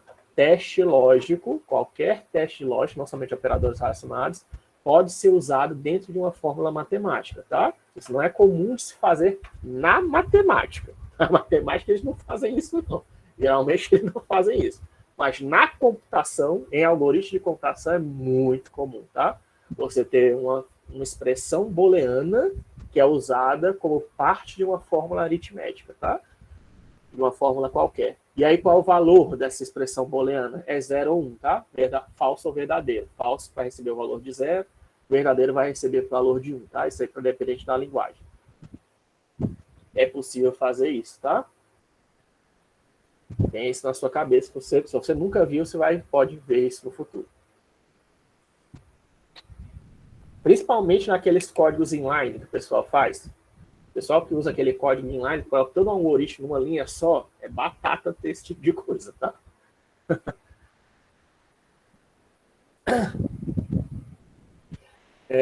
Aí agora vamos falar da amostragem por área, né? A gente já falou da amostragem por linha, que usa o Breslin, né? Que foi o algoritmo que eu mostrei para vocês. Como eles têm outros algoritmos, tá? Mas o mais importante é o Breslin, tá? Não sei se eu queria incluir o Shaolin Wu para vocês, mas não sei. Não é que a gente está com o nosso tá muito apertado, né? Mas se vocês olharem no futuro essa aula, talvez eu inclua o Shaolin Wu para os próximos semestres. É um outro algoritmo, né? Também tem o DDA, tá? O DDA é um outro algoritmo que ele faz o quê? O que o Shaolin Wu faz? O Shaolin Wu ele faz isso que eu falei para vocês, né? De distribuir as coisas. O DDA, ele em vez de usar, que é outro algoritmo, ele pega esse ponto daqui, ó. Ele pega a metade do pixel e ele vê se essa metade aqui, se eu estou andando, dependendo do quadrante, né? Ele considera as linhas verticais, né? E ele pega a metade do pixel para ver se a reta está acima da metade do pixel ou abaixo da metade do pixel, tá? Ele usa a metade do pixel como referência sempre, tá? Isso é o DDA que faz isso. É um outro algoritmo, tá? Não é... Isso pode parecer complicado, mas não é. É só porque ele usa ponto flutuante, tá? E ele usa metade do pixel. Ele não usa... Porque no Bresnan você está andando em passos inteiros, né? O DDA não. Ele usa passos médios, né? Ele sempre testa aqui a metade do pixel. Onde é que eu estou na metade do... se eu andar a metade do pixel, né? Onde é que eu estou se eu andar a metade do pixel? Onde é que eu estou se eu andar a metade do pixel? Se eu não me engano, o Shaolin 1 ele tenta usar inteiro também, tá? Só que ele soma derivada, né? Ele soma dy dividido por dx, né? Em vez de somar só dy. Só dy, depois subtrair dx, como eu mostrei para vocês, ele soma dy dividido por dx. Mas ele anda em passos inteiros, né? Com dx sendo 1, né? Apesar de ele usar número flutuante, porque ele faz dy dividido por dx, né? E ele faz aquela distribuição que eu falei para vocês. Esse é o Shaolin 1. O DDA ele usa passos médios, tá? Para fazer o teste. Só por cima, né? Uma visão de outros algoritmos de linha para você. O mais usado é o Bresnan, tá? Por que o pessoal usa o Bresnan, professor? Se o Shaolin 1 já faz anti-alias? Porque você usando o Bresnan, né? Se a velocidade está baixa, né? Você está fazendo um jogo, está fazendo a simulação, e a velocidade da sua simulação, do seu jogo está baixa, desativa o alias, né? E faz a quadriculado mesmo, mas se desenha rápido, né? Já pensou se os jogos ou se a placa de vídeo implementasse Shaolin 1 por default, lascou, porque não tem como desativar, né? O anti-alias, que o algoritmo já faz anti-alias, não tem como você desativar o anti-alias, né? Para ficar mais rápido, e anti-alias é pesado, tá? Ou seja, você consegue desativar o anti-alias para deixar mais leve, se você estiver usando o Bresnan, né? E mais do que isso, você pode usar outros algoritmos de anti-alias, né? Não existe só um algoritmo para fazer anti-alias, né? O Shaolin 1, ele tem o algoritmo dele, né? Mas quem disse que o algoritmo dele é o melhor? Ninguém, né? Esse negócio de você dividir as cores, né? Dependendo da distância da reta, é um chute muito bom que ele fez, mas ainda é um chute, né? Tem outras maneiras de você fazer suavização, de você fazer anti-alias. E às vezes esses outros algoritmos de anti-alias, combinados com Bresnan, talvez sejam mais eficientes que Shaolin 1, né? Eu nunca testei, mas talvez possa ser. Tem uma chance, né? Ainda mais esses algoritmos mais recentes, que usam inteligência artificial para, tipo, fazer anti-alias só nas regiões que estão sendo alteradas, né? Em vez de fazer anti-alias na reta toda, né?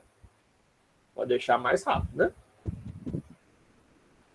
O Shaolin 1, você está ele usa stagger rate na equichainer, sempre aplica anti-alias, só que ele, né, ele está sempre aplicando em tudo, né? Não tem, essa reta aqui não precisa, porque no frame passado eu já apliquei. Não, ele vai aplicar de novo.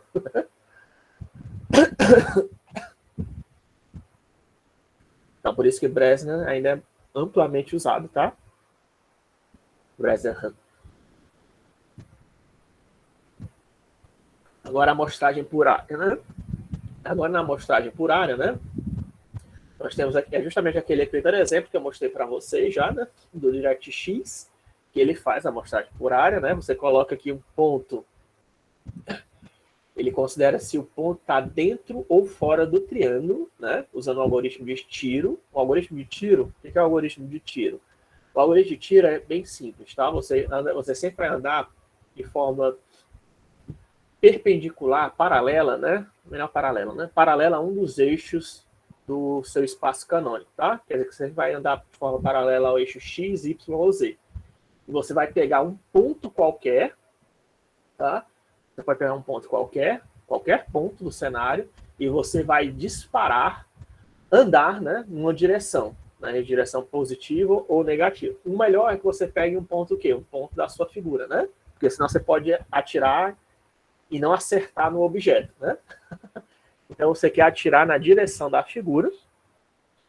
Aliás, o mais comum, o melhor mesmo seria você tentar pegar um talvez o centro geométrico, né? Vai ser geométrico, não é garantia não. Mas você pode pegar qualquer ponto, tá? Na verdade, o grande ponto-chave do algoritmo de tiro é o quê? Você saber se aquele ponto que você está testando, se ele está dentro ou fora da figura, tá? É isso que o algoritmo de tiro permite você fazer. Percorrendo a reta na direção paralela a um dos eixos canônicos, ou seja, na direção de x, y, z, o que a gente vai fazer? Se esse ponto que você está testando estiver dentro de uma figura, ele vai furar a figura, né? Para atravessar a casca da figura uma vez. Se ele tiver se ele interceptar a figura, e também pode ser que não intercepte, né? Mas se interceptar a figura, se não interceptar a figura, aí você não tem como dizer, né? Se está dentro ou fora, né? Na verdade, a priori estaria fora, né? A não ser que a figura seja infinitamente grande, né? Mas a priori estaria fora, se não interceptar ninguém. Né? Se eu dei um tiro e não acertei nada, quer dizer que eu estou fora daquele local, né? Mas se eu estou dentro de um local e eu atiro, você está dentro do seu quarto, e eu dou um tiro, o que vai acontecer? Um tiro paralelo ao chão, né? Eu vou dar um tiro para cima, que aí seria paralelo ao teto, né? Que é o outro eixo canônico, né? O que vai acontecer? Você vai furar o teto ou vai furar a parede da sua frente, né? Sempre que essa quantidade de vezes que você fura uma parede, né? Ou fura uma barreira, for ímpar, na verdade, não é nenhum, é ser ímpar, quer dizer que você está dentro da figura geométrica que você está testando, tá? Se for par, né, você está fora. Eu falei não interceptar pode ser considerado dentro ou fora, porque o zero é ímpar ou é par, né? A priori ele é par, tá? A priori ele é par, mas pode ter gente que diga, não, o zero é ímpar. Né? Enfim, não vou discutir, tá? Mas a priori para a gente o zero é par. Então o zero é par, quer dizer que não interceptou ninguém, está fora, tá? Sempre que você tiver uma quantidade de pares de interseções, quer dizer que o ponto está dentro do objeto. Se tiver uma quantidade ímpar de interseções, ele está par está fora, ímpar está dentro. Tá? Esse é o algoritmo do tiro, é bem simples, tá? Então você pode fazer isso aqui, por exemplo, pegando esse ponto aqui, né, que representa o pixel, e eu faço um tiro nessa direção aqui, ele vai furar o triângulo uma vez, né? Então tá dentro. Agora, se eu pegar esse ponto aqui e faço de novo nessa direção, o que vai acontecer? Ó? Vai furar o triângulo duas vezes, né? Porque vai entrar e vai sair, né? Faz sentido, né? Ó? Tá? Porque se você entra, você tem que sair, né? Entra e sai. Entra e sai, entra e sai, entra e sai. Não importa quantas vezes isso acontecer, né? Vai ser uma quantidade par de vezes, né? Entra e sai, entra e sai, entra e sai. E se for ímpar, não. Quer dizer que você saiu, né? Você sempre vai no final sair. Né? Vai, entra, sai, entra, quando você estiver dentro, né? Mesmo que você saia e depois entra de novo, né? Vai ficar o quê? Sai, entra, sai, entra, sai, entra, sai, entra, sai, entra, sai, né? Você vai chegar numa quantidade ímpar de vezes, né? Sai, entra, sai, né? Ó, sai, entra, sai, 3 vezes, né? Ó, sai, entra, sai, 5 vezes, né? E assim vai, né? Se você fizer sucessivamente. Se você estiver dentro, né? Se você estiver dentro, você vai sair, né? Não tem como você entrar estando dentro, né? Se você já está dentro, não tem como você entrar, né? Então a quantidade de ímpar vai ser sempre ímpar, né?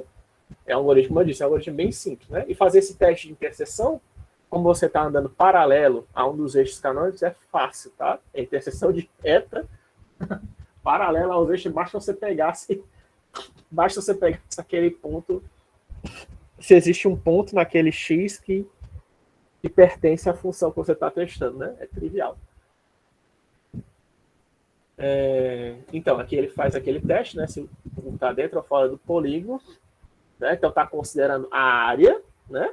Porque quando você fala, quando você está fazendo esse teste dentro ou fora, você está considerando a área, né?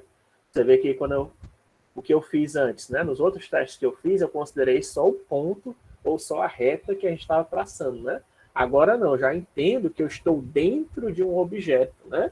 Eu estou dentro ou fora do objeto, ele tem uma área, certo? É isso que é a amostragem por área, tá?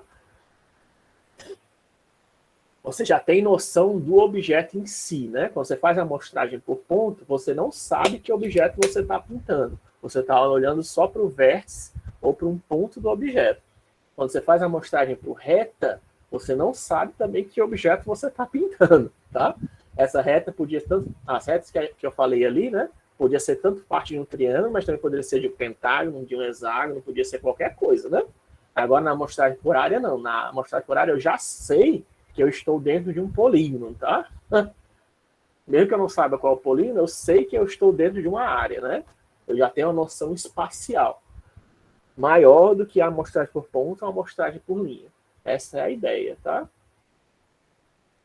E na amostragem por volume, do mesmo jeito, né? Você tem uma noção ainda maior, né? Você tem a noção do espaço, de mais uma dimensão, né? Que você não tinha, né? Na amostragem por área. Você pode estar andando também só na superfície, né? De um objeto para fazer a amostragem. Então, isso aqui é um exemplo também de amostragem por área, tá? Que aí no caso aqui, isso aqui seria analítica, né?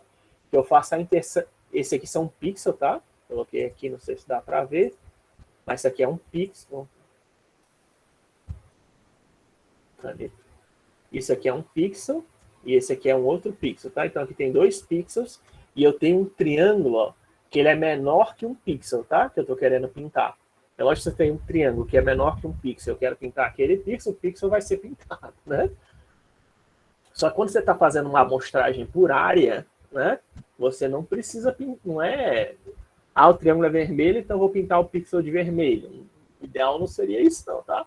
O ideal seria você fazer uma amostragem por área, você calcular quem é a área desse triângulo, né? Aí qual é a relação da área desse triângulo com o meu pixel, né? Para eu poder fazer uma interpolação linear, ou então não linear, do jeito que você queira, para determinar quem é a cor desse pixel, né? Isso aqui é um exemplo de amostragem por área, né? Por isso que a área não é muito considerada, né? Você tem que realmente calcular quem é a área do... o teu algoritmo de tiro não precisa calcular a área, né? E tem outros algoritmos também, né? Outro algoritmo que tem, que poderia ser usado para fazer isso por amostragem. Veio na minha cabeça, só que escapou. E aqui, por exemplo, nesse caso aqui, ó, então, conforme o triângulo está dentro só de um pixel, só um pixel vai ser pintado. A partir do momento que você tem um triângulo já pertencendo a 2 pixels, já tem que dividir, ó, né? Assumindo aqui que a área desse triângulo aqui dentro desse pixel seja igual à área do triângulo nesse pixel, ele vai pintar da mesma intensidade, né? E aí depois, quando passar completamente, ele vai pintar só o pixel de baixo, né?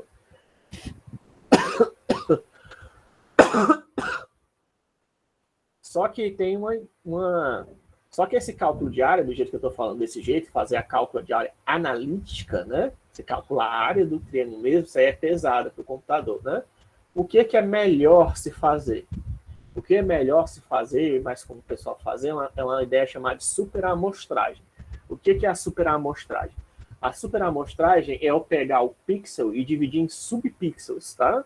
São esses quadradinhos aqui que vocês estão vendo aqui na imagem aqui de baixo, tá? Esses aqui são subpixels, né? Quer dizer que cada pixel aqui foi embaixo foi dividido em 36 subpixels, tá? E é o que eu faço. Eu uso aquele algoritmo lá do tiro, ou então outro equivalente, poderia ser também só um algoritmo de dentro ou fora, né? Usando o limite superior e inferior de x e y, né? Também. Um algoritmo de ponto, né? Isso aí já é melhor, né? Nesse caso, você usar um algoritmo de ponto, mas só fazendo a subdivisão do espaço, tá?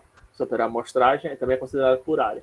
E aí, você fazendo essa amostragem, eu pegaria os centros dos subpixels e verificaria se o centro desse subpixel está dentro ou fora do triângulo, tá? Aquele mesmo algoritmo que eu mostrei para vocês, na primeira aula de rasterização, que eu repeti hoje, você faria agora de novo, tá? Só que agora sob o contexto de subpixels, verificando que subpixels estão dentro ou fora desse triângulozinho, tá? Aí já muda, né? As cores já vão mudar diferente, né? Aqui nesse caso, né? Se você estiver ainda usando a fórmula analítica, né? Não quiser usar o dentro ou fora, ainda assim vai dar diferente, né? Porque aí você tem... Mas aí já tá... Dependendo do algoritmo de interpolação que você vai usar, pode dar diferente, né? Porque o pedacinho do triângulo que ocupa esse subpixel é diferente, né? Você vai fazer uma interpolação para cá, uma interpolação para cada um dos subpixels, depois somar tudo para definir a cor desse pixel maior, né? Pode dar diferente, né? A mesma coisa aqui, né? Aqui também já daria diferente, porque aqui você está calculando de forma analítica E aqui é de forma aproximada usando subpixels, né? A não ser que você calcule também de forma analítica para o subpixel, né? Mas você está deixando ainda mais pesado, né? É porque eu estou dizendo isso, é só porque aqui está como se fossem as mesmas cores, mas não é, tá? Eu acho que foi um erro de impressão. Isso aqui foi tirado do nosso livro lá do Luiz Velho, mas eu acho que foi um erro de impressão porque ficou as mesmas cores, tá? Eu acho que não era para ser as mesmas cores, não.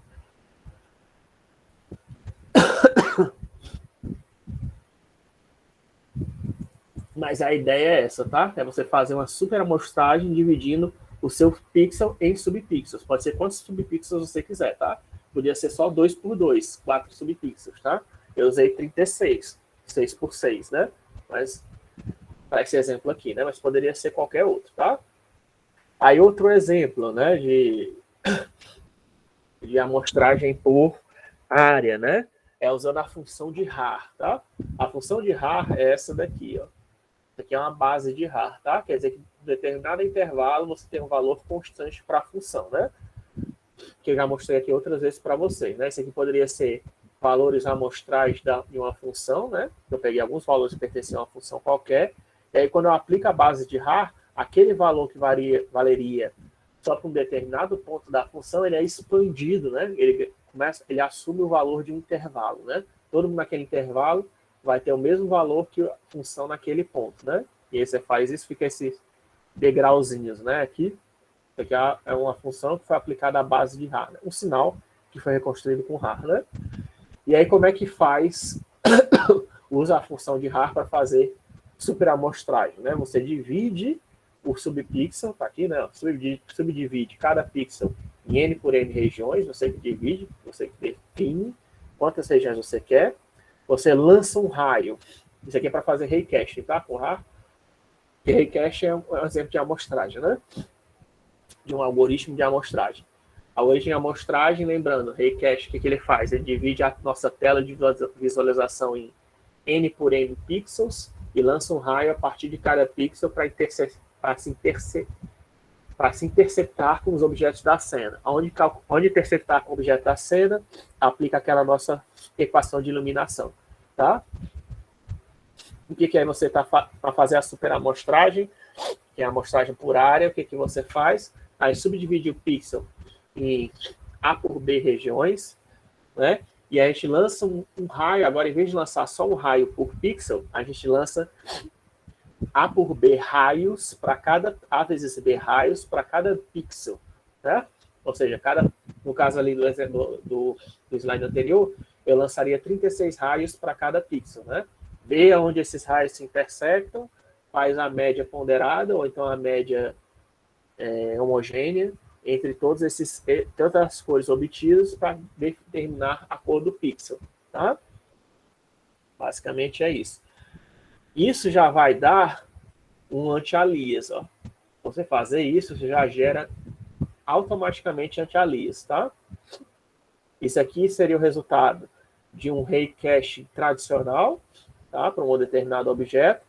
E isso aqui é um raycasting usando a função de RAR, usando essa superamostragem, né? Usando a amostragem por área, lançando raios por esses subpixels, tá? Isso é um algoritmo, isso também pode ser aplicado para Ray Tracing, tá? Se você está pensando, dá para fazer isso para Ray Tracing, também dá para fazer isso Ray Tracing, tá?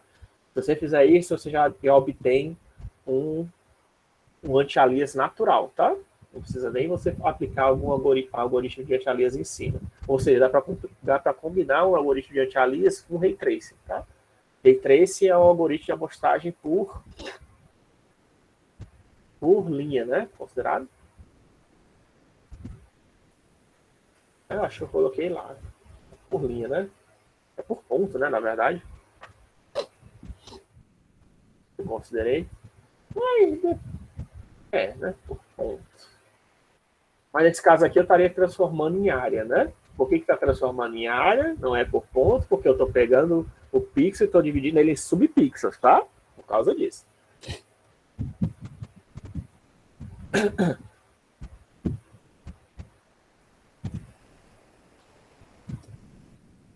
Aí também existe a amostragem estocástica, tá?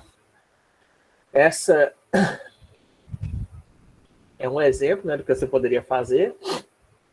Esse aqui é uma simplificação do algoritmo da NVIDIA, tá? que é o quê? Você está fazendo uma animação e você tem vários frames que se repetem, né? Quer dizer, não é que tem vários frames que se repetem, mas se você está seguindo o carro, você não precisa rasterizar esse carro toda vez, né? Então, o que ele faz? Para cada frame, ele considera que o frame atual é o 0, o próximo frame é o 1, e ele faz uma amostragem aleatória entre os tempos de deslocamento do carro, entre um frame e o próximo frame. Ele calcula qual é a posição desse pixel, quem é esse pixel na animação, e calcula a cor para ele. Tá? Ele faz isso uma quantidade de vezes, que aí você que determina. Basicamente, é como se eu tivesse... Talvez o jeito mais simples de explicar isso seja demonstrando para vocês. Eu tenho um carro nessa posição e tenho um carro nessa posição, tá? Para eu fazer o efeito de amostragem por área usando anti-alias, o que eu faço?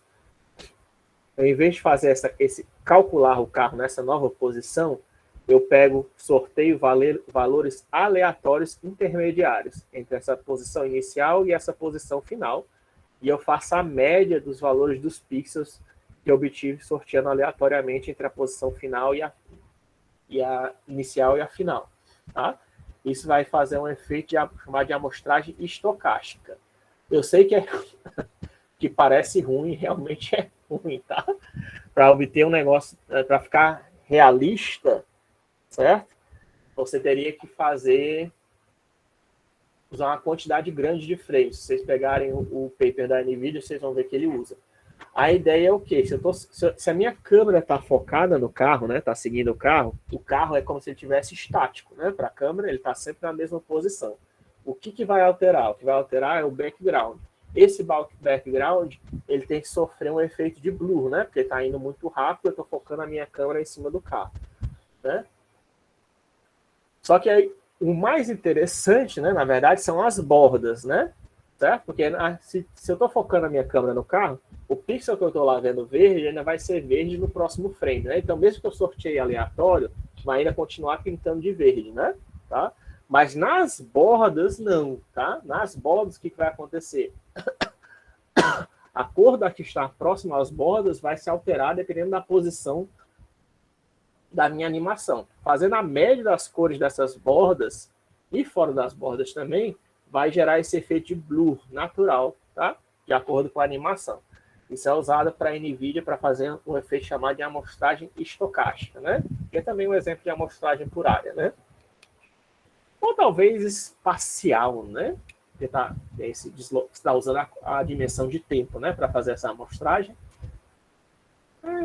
Enfim, depende do que você queira fazer. Mas só para mostrar outros tipos, né? Também, ainda é por área.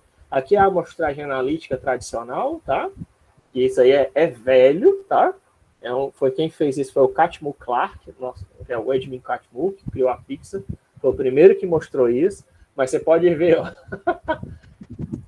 que é aquela história que é basicamente calcular a área dos triângulos, que você está falando, calcula a área do triângulo, vê quanto é que esse triângulo se intercepta com um pixel, né? Fazer isso. Isso é chamado de amostragem analítica, tá? O primeiro cara que fez isso foi o que publicou, né, sobre isso, que é trivial, né? Trivial assim de se pensar, né? Acho que é a primeira coisa que qualquer um de vocês deveria pensar isso, né? Calcular a área para ver quanto na área está interceptado. Só que aí quando ele faz, nos exemplos que ele mostra lá no paper dele, ele mostra o quê? Quadrados, né? Quadrados e retângulos, né? Coisas fáceis, né, de calcular a área, mas tudo bem, né? É só para demonstrar a técnica, né? Ele mostra o efeito em desenhos, né? Ele aplicou o algoritmo dele, mas quando ele vai mostrar, vai exemplificar a tela, ele mostra quadradinhos, né?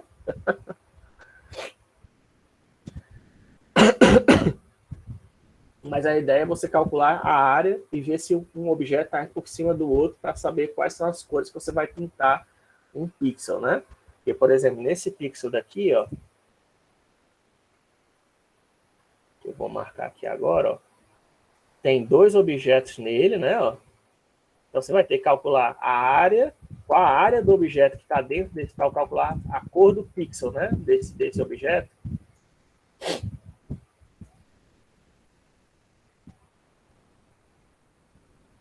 Cor do pixel, qual a cor que eu vou pintar esse pixel aqui, né? vou ter que calcular a área desse objeto aqui, a área desse objeto, mas mais do que isso, ó, esse objeto aqui, ele está em cima desse objeto, né? Então, ele afeta a cor. Ó. Você vai ter que calcular a interseção desse objeto com esse objeto, a interseção desse objeto com um pixel, a interseção desse objeto com outro objeto e a interseção desse objeto com um pixel, né? Ó, são três cálculos de área que você vai ter que fazer, né? Olha a complicação que é, né? Para fazer a amostragem analítica. Mas ele fez, segundo ele implementou e tal, e até aplicou aqui, né? Isso aqui são exemplos tirados diretamente do paper dele, tá? Que fica... É o perfeito, né? Vamos dizer assim, é o perfeito, né? Porque você realmente está calculando as cores, pintando os pixels de acordo com as cores que eles deveriam ser, né? Porque você está vendo quanto dá para 2D, né, no caso, é perfeito, né? Ele está calculando quanto é que o rosto do... Quanto do rosto do boneco pertence a cada pixel, e aí aplicando um alias natural, de acordo se tem mais do rosto dele ou mais da camisa dele naquele pixel, né? Calculando o valor exato, né? Tanto que a gente consegue obter uma imagem aqui que é bastante suave, né? Você pode olhar no pixel dele, no paper dele, você também vai ver essa mesma imagem. É bem suave o resultado que você obtém, né? Mas só que é bastante pesado para o computador fazer isso. Na prática, ninguém faz, tá? Ninguém faz na amostragem analítica. Como eu falei, nem a amostragem por área o povo não faz. Aquele algoritmo que eu mostrei na NVIDIA, como você bem pode estar pensando, dá para fazer ele por pontos, né? Se você quiser. Apesar de poder também estar feito por área, você pode também fazer uma variação dele para usar ponto.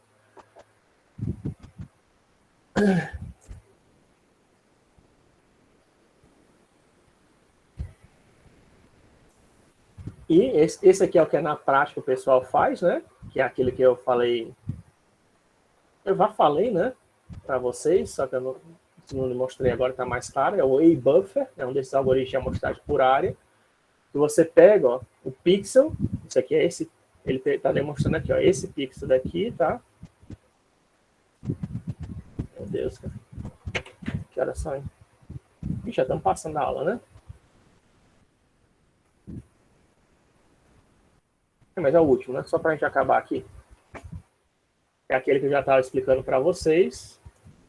Que, ó, já expliquei, né? Na verdade, isso aqui para vocês hoje. Ele pegou o pixel. Só ver aqui se o som tá ok. Tudo bem, tá. Ele pegou esse pixel, ó, dividiu em subpixels, né? Ó, tá? E é o que ele fez, ó. Para cada um dos pixels, ele colocou atribuiu o valor 0 e 1, tá vendo? Ó? O 0 é para ver se aquele pixel está dentro ou fora da imagem, né? Ele usou o quê? Usou um algoritmo de tiro ou pode ter usado um algoritmo de ponto, né? Ele vê se aquele subpixel está 0 ou não, dentro ou fora da imagem, e você vai criar, através dessa máscara de bits, ele pode calcular uma aproximação para qual cor, né? Uma interpolação para qual cor esse pixel aqui deve ser pintado, né? No caso aqui, deixa eu ver, é 5 por 5, né? Então, aqui dá o quê? É 5 por 5? É 5, 10, 10. 10 de 25 dá o quê? Dá 2, 5, 2, 5 dá 0,4, né? Então, daria 0,4 da cor de fundo, mais 0,6 da cor dessa montanha, né? Isso aqui seria a cor desse pixel, né? E aí, mesmo um caso complexo, como aquele que eu acabei de mostrar, de estar um objeto por cima do outro, né? Você usar essa ideia de A-Buffer, fica mais simples, né? Ó, tá aqui os objetos, ó, por exemplo. Ó. Faz de conta que eu tenho no meu cenário. Esse objeto aqui, ó. Opa. Faz. Esse objeto aqui, ó, vermelho. Aí por cima dele tem esse verde e por cima dele tem esse objeto azul, né? Ó. Tá? Eu primeiro fiz isso daqui, né? E aí eu obtive que esses pontos aqui todos estão dentro do objeto, esses pontos aqui estão dentro do objeto, do segundo objeto, verde, e esses pontos aqui estão dentro do terceiro objeto azul, né?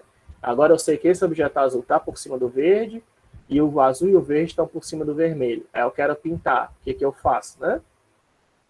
Como eu vejo que esse azul está por cima do verde, então ele tem prioridade. Ele fica na frente do verde ele impede que esses pixels daqui sejam pintados, né? Porque eles vão ser pintados de azul, né? E aí, como eles já foram, o que você faz o teste? Você pinta primeiro o que está na frente, né? E quando você vai pintar o próximo objeto, se já tiver uma cor lá, você não pinta, né? Você pinta só a diferença, né? Ou seja, vai pintar só esses 3 pixels verdes. E aí, na hora de pintar o vermelho, como toda essa região aqui já vai estar pintada com pixels azuis e verdes, em vez de ele pintar tudo aqui de vermelho, ele vai pintar só os quadrados restantes de vermelho, né? Ó, dá bem simples. Você não fez teste de interseção nenhum, foi só o teste se estava dentro ou fora do objeto, né? Faz o teste aqui se está dentro ou fora do objeto, e depois você define quem é que está na frente e quem é que está atrás, né? Isso aqui quem define é você, né? Você que está construindo a cena, você define quem é o objeto, ou pode usar a coordenada Z, né? Se for um objeto 3D, você usaria a coordenada Z, né? Para saber quem é que está na frente e atrás, né? Que é o Z-buffer também, né? E aí você poderia definir quem é finalmente as cores, né? Isso aqui é de um pixel, tá? Lembrando, isso aqui são as cores de um pixel. Então, para eu pintar esse cara aqui, ó, esse pixel que tem esses 3 objetos, azul, vermelho e verde, o que eu faço? Isso aqui é 4x4, né? Então é 4, 8, né? Tem 8 pixels azuis, então seria 50% de azul. Aqui 3,16 de verde, né? 3,16 de verde, não vou fazer de cabeça. E 5,16 de vermelho, né? 8,16 de azul, que é meio, né? 3,16 de verde e 5,16 de vermelho. Você somar essas 3 cores, vai obter esse verde aqui, que seria a cor do pixel, que melhor aproxima esse pixel daqui, né? Obviamente não dá para representar isso aqui, né? De forma exata, porque isso aqui é um objeto que está... Né? Esse aqui é menor do que... Isso aqui é o nosso... Esse quadradão é o nosso pixel, né? Esse aqui é menor do que um pixel. Mas para representar essas 3 cores aqui, né? A gente faria esse teste usando o A-Buffer, que é fazer essas subpixels, né? Ver quem está à frente e atrás. E estimaria essa cor aqui no verde. Era para ser mais azulado, né? Na minha opinião. Mas, enfim. Não sei de onde. Acho que eu peguei lá do livro do... Também foi do livro do Luiz Velho, né? Para mim era para ser mais azulado, né? Mas não sei. Mas, enfim, tem aquela história que o verde e o azul... Não sei se eles ajudam, né? Um ao outro. O verde com azul dá o quê? Dá ciano, né? Pois é, mas deveria ser um azul, mas deveria ter um pouquinho mais de azul, na minha opinião, né? Não sei se aqui foi um exemplo calculado realista, né? Mas tudo bem.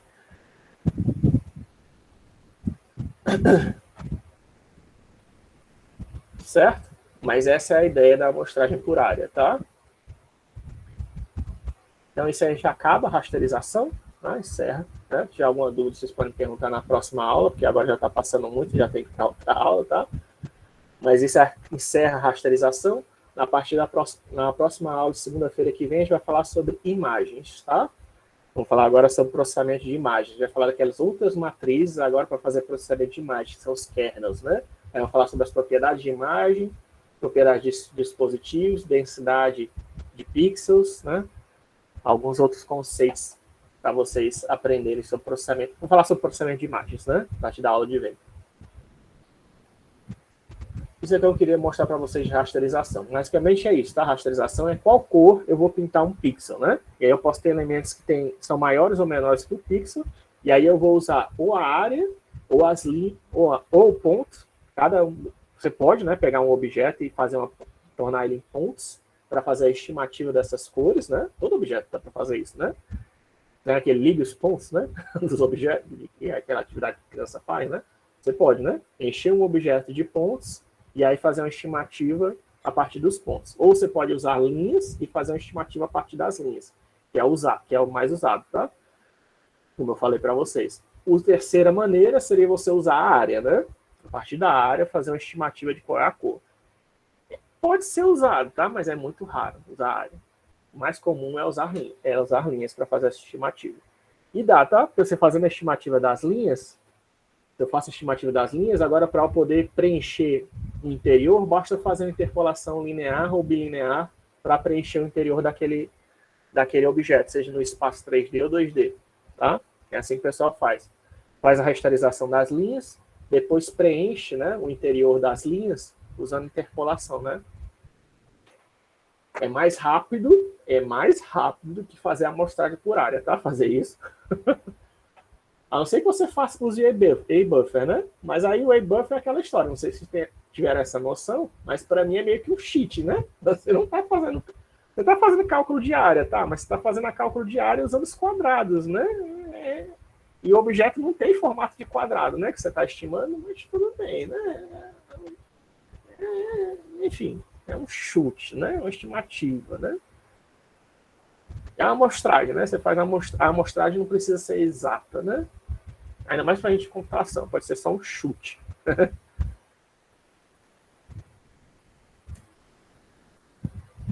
Enfim, vamos parar a aula de hoje. Na próxima a gente continua com processamento de imagens. Eu vou fazer a chamada.